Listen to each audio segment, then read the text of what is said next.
पाकिस्तान के रहनुमा मुस्तफ़ा कमाल साहब इस वक्त हमारे साथ मौजूद हैं। मुस्तफ़ा कमाल साहब, बहुत बहुत शुक्रिया वक्त देने के लिए। मुस्तफ़ा कमाल साहब, सबसे पहले तो ये बताइए कि एमक्यूएम खुद कई मरतबा इस बात का एतराफ़ कर चुकी है कि 93 में इलेक्शन का बायकॉट किया, 2001 में बल्दियाती इलेक्शन का बायकॉट किया, वो हमारी गलती थी, हमने उससे सबक सीखा है कि बायकॉट नहीं करना चाहिए, स्पेस नहीं छोड़नी चाहिए।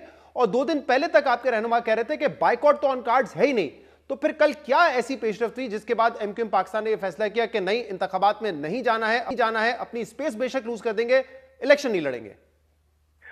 देखिए, ये अगर हम ये इलेक्शन आज लड़ लेते तो हमारा जो क्लेम है इस कराची के लिए, हमारी जात के लिए नहीं, पार्टी के लिए नहीं, कराची के लिए। इशू क्या है, बहुत सिंपल अल्फाजों में मैं आपको एक्सप्लेन कर रहा हूं ताकि आपके नाज़रीन सामीन को समझ में आए, और जिनको हमने समझा दिया जब भी आज ये टर्नआउट की ये कंडीशन है। और वो ये कि ये जो डीलिमिटेशन का मामला है उससे हमारे यहाँ की कराची की 70 यूनियन काउंसिल्स कम कर दी गई।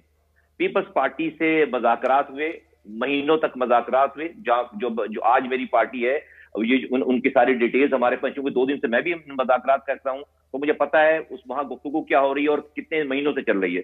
उस मज़ाकरात में पीपल्स पार्टी ने 53 यूनियन काउंसिल एक्सेप्ट करनी 53, क्या 53 यूनियन काउंसिल और बढ़नी चाहिए, 53 यूनियन। उसके बाद उन्होंने 10/1 को विड्रॉ करने के लिए लेटर लिख दिया इलेक्शन कमीशन को। दैट मींस कि वो खुद से ये एग्री कर रहे हैं कि हमने जो हल्का बंदियां की हैं वो हल्का बंदियां जो है वो गलत हैं। और 53 यूनियन काउंसिल का मतलब है कि पूरा एक शहर, छोटा शहर जिसके 53 यूनियन काउंसिल के इख्तियारात, वसाइल, पैसा, सब चीजें आनी। 90,000 की एक यूसी है, 10,000 की एक यूसी। 90,000 वाले को भी, जीतने वाले को 5 लाख रुपए मिलेंगे, 10,000 वाले को भी 5 लाख मिलेंगे, और 90,000 वाले कैसे खर्च करेगा? तो अगर हम आज ये इलेक्शन लड़ लेते तो जो हमारी कराची का क्लेम था और है, ये तो हमेशा हमेशा के लिए खत्म हो जाता। बहुत माजरत के साथ जो दूसरी पार्टीज हैं, जो जमात इस्लामी है या और दूसरी पार्टीज हैं, उनको इस बात, हर पिटीशन में वो कोर्ट में साथ खड़ी हैं, लेकिन यहां पर उनको चूंकि जो है वो सीट चाहिए, वो उनको अपनी जो है वो पर्सनल प्रिविलेजेस चाहिए, उनको अपना जो है वो टैका चाहिए। उन्होंने इस वाली बात को सरफ नजर कर दिया कि असल हकीकत क्या है। 1 महीने के बाद जब प्रोविंशियल गवर्नमेंट ने एक्सेप्ट कर लिया, लेटर लिख दिया है, 1 महीने के बाद इलेक्शन होता है, यही पार्टियां जीत जाती हैं, हमें हराकर जीत जाती हैं। लेकिन कराची को फायदा हो जाता, एक पूरे शहर, नए शहर के बराबर फैसिलिटीज, इख्तियारात, और 53, हम 70 कह रहे थे, पीपल्स पार्टी ने 53 यूनियन काउंसिल्स को मान लिया। मैं इस डिलिमिटेशन वाली बात पे आता हूं मुस्तफा कमाल साहब, लेकिन जो आज आप लोगों ने प्रेस कॉन्फ्रेंस भी की और अभी आपने कहा कि लो टर्नआउट इस वजह से है कि एमक्यूएम पाकिस्तान ने बायकॉट किया है।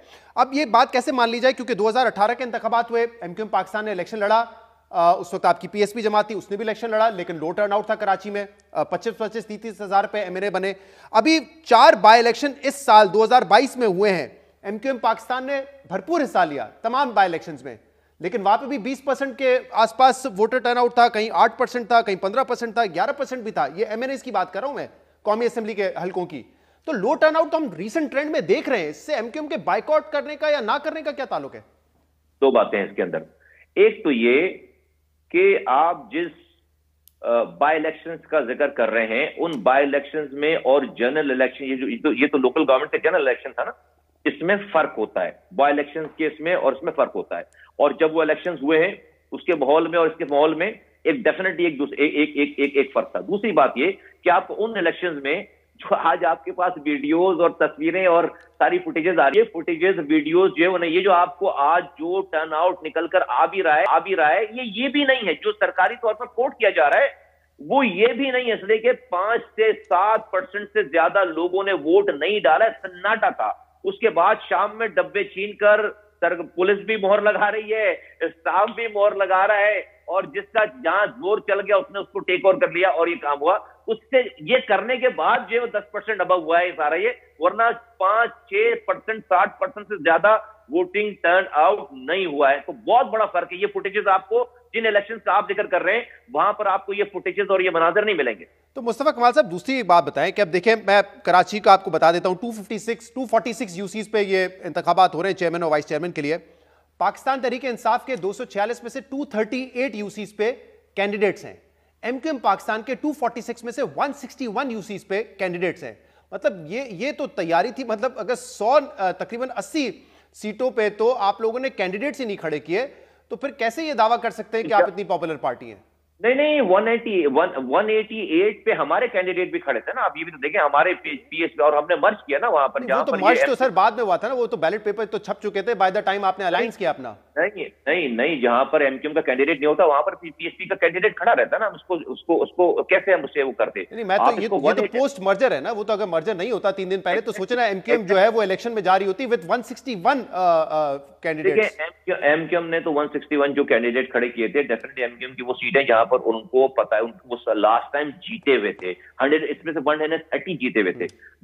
130 सीट्स जो है वो एमक्यूएम जीती हुई थी, तो तकरीबन और आप ये कह रहे हैं कि पीएसपी ने ज्यादा कैंडिडेट खड़े किए थे एमकेएम पाकिस्तान से इस इंतखाबात के लिए?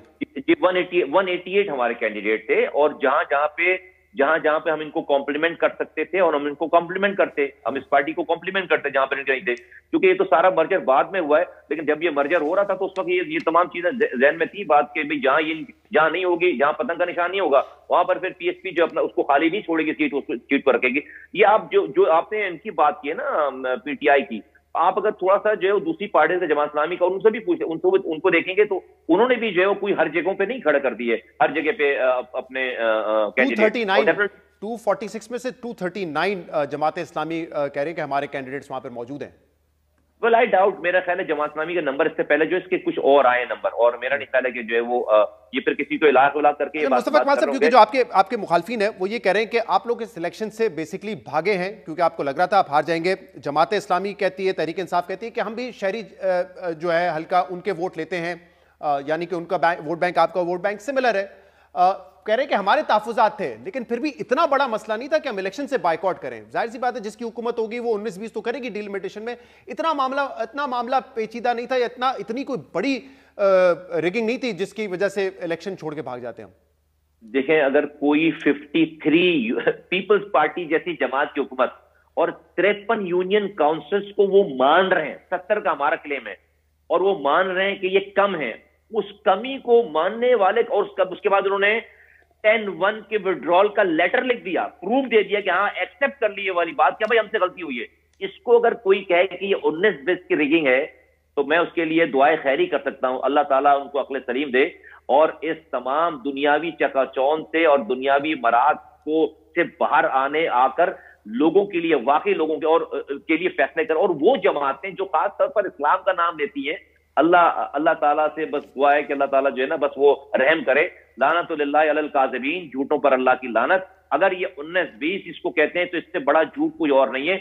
53 यूनियन काउंसिल्स को मानकर उन्होंने लेटर लिख दिया। पीपल्स पार्टी वैसी जमात ने लेटर ये आपको लग रहा है कि पीपल्स पार्टी ने सिंसियर एफर्ट की थी? क्योंकि मैं आपको बताऊं, off the record People's Party के लोग हमें बता रहे थे कि हमने पहले ही कह दिया था ये नोटिफिकेशन हम जारी कर रहे हैं, लेकिन ये नोटिफिकेशन किसी काम का नहीं होगा, मुस्तरद हो जाएगा इलेक्शन कमीशन ऑफ पाकिस्तान से। वो कह रहे हैं हमने एमक्यूएम के दोस्तों को पहले ही बता दिया था कि ये होना है, तो इसके लिए तैयार रहें। आप अकेले में बैठकर अपनी मर्जी की कोई भी बात करें, पीपल्स पार्टी डेफिनेटली बहुत सीनियर जमात है, बहुत पुरानी जमात है, बहुत सीनियर लोग उनके पास है। वो कोई भी काम ऐसा ऑफिशियल नहीं करेंगे कि जिससे किसी को सुखी हो। बिल्कुल दोनों तरफ के वकला ने, दोनों तरफ के लॉ को, कॉन्स्टिट्यूशन व पाकिस्तान को, प्रोविंशियल गवर्नमेंट के लॉ को, लोकल गवर्नमेंट के लॉ को, इलेक्शन कमीशन के लॉज को समझने वाले बड़े बड़े जय्यद किस्म के जो है वो वकला मौजूद थे, जिनकी सुपरविजन में ये चीजें जो है वो डिसाइड हुई हैं और उसको प्रोसीड कराया गया। देखिए, सुप्रीम कोर्ट ने ये ऑर्डर दिए थे कि आप हमारे पास ना आए, आपका मसला प्रोविंशियल गवर्नमेंट के पास है, आप उसके पास जाकर अपनी रेमेडी लें। और वो रेमेडी यही थी कि हम सेक्शन 10(1) को विड्रॉ करें। सेक्शन 10(1) के विड्रॉ का मतलब यह है कि प्रोविंशियल गवर्नमेंट ये कह रही कि हाँ हमसे इसकी उर्दू तर्जुमा यह है कि हाँ से गलती हुई है। उन्होंने हाँ से गलती होने का लेटर लिख दिया बाकायदा।